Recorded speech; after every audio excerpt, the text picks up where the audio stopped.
કરીએ અમદાવાદના અનેક વિસ્તારોમાં વરસાદી માહોલની, જ્યાં ધોધમાર વરસાદે જાણે કે ગરબા આયોજકોની ચિંતા વધારી દીધી છે।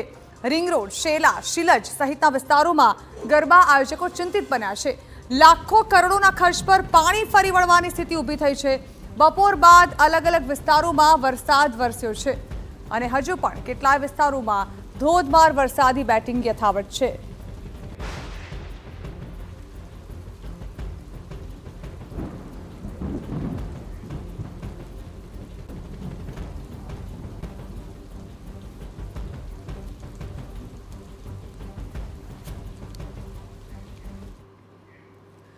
તો અમદાવાદના વિવિધ વિસ્તારોમાં વરસાદી માહોલ છવાયેલો છે। ક્યાં કેવી પરિસ્થિતિ છે તે વિશે વધુ વાત કરવા સીધા જ અમારા સંવાદદાતા નરેન્દ્ર રાઠોડ પાસે।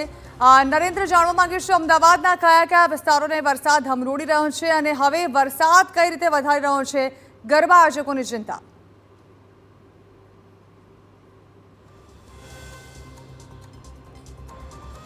जी, हवामान विभाग द्वारा 4 કલાકે એ પ્રકારની આગાહી કરવામાં આવી હતી। નાવકાસ્ટ જાહેર કરવામાં આવ્યું હતું અને એમાં સ્પષ્ટ જણાવવામાં આવ્યું હતું કે મધ્ય ગુજરાત આ સિવાય દક્ષિણ ગુજરાતના વિસ્તારોમાં આગામી 4 કલાક ભારે વરસાદ વરસી શકે છે અને આ સિવાય ઓરેન્જ એલર્ટ પણ આપવામાં આવ્યું હતું અને એ જ મુજબ વરસાદ વરસતો અમદાવાદમાં હાલ જોવા મળી રહ્યો છે।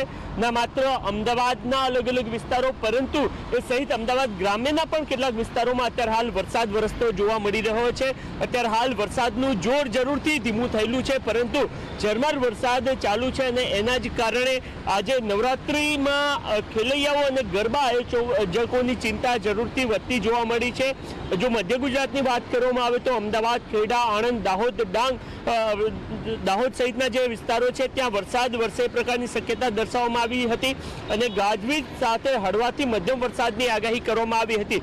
સૌથી મહત્વની વાત એ છે કે આ જે વરસાદ આજે વરસ્યો છે એના કારણે ગરબા આયોજકોની ચિંતા વધી છે કારણ કે કરોડો રૂપિયાના મોંઘા સેટ સાથેના ગરબાનું આયોજન અલગ અલગ જગ્યાઓ પર કરવામાં આવ્યું હતું અને ખાસ તો એવી જગ્યાઓ કે જે આઉટર રિંગ રોડ અને એની આજુબાજુમાં છે અને એ જ વિસ્તારોમાં આજે અમદાવાદમાં સૌથી વધારે વરસાદ વરસતો જોવા મળી રહ્યો છે।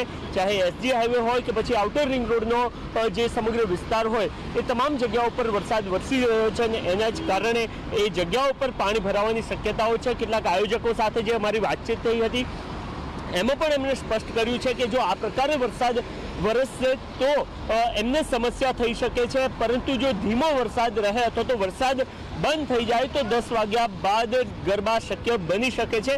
પરંતુ અત્યારે હાલ જે પ્રકારની આગાહી અને આગાહી બાદ વરસાદ વરસતો જોવા મળી રહ્યો છે સ્થિતિમાં કેટલીક જગ્યાઓ પર કે જ્યાં યોગ્ય પાણી નિકાલની વ્યવસ્થા આયોજકો દ્વારા કરવામાં નથી આવી એ જગ્યાઓ પર આજના રાતના ગરબા થવા અશક્ય જોવા મળી રહ્યા છે। જી જી બિલકુલ નરેન્દ્ર, આભાર। તો ખેલૈયાઓમાં નિરાશા વ્યાપી ગઈ છે કારણ કે જે પ્રકારે અમદાવાદના વિવિધ વિસ્તારોમાં વરસાદ ખાબક્યો છે, મોટા ભાગના ગરબા ગ્રાઉન્ડ છે ત્યાં પાણી ભરાવાની સમસ્યા ઊભી થઈ છે જેને કારણે કાદવ કિચડ સર્જાયા છે અને હવે ઘણા બધા ગરબા કેન્સલ થાય તે પ્રકારની પરિસ્થિતિ પણ ઊભી થઈ છે।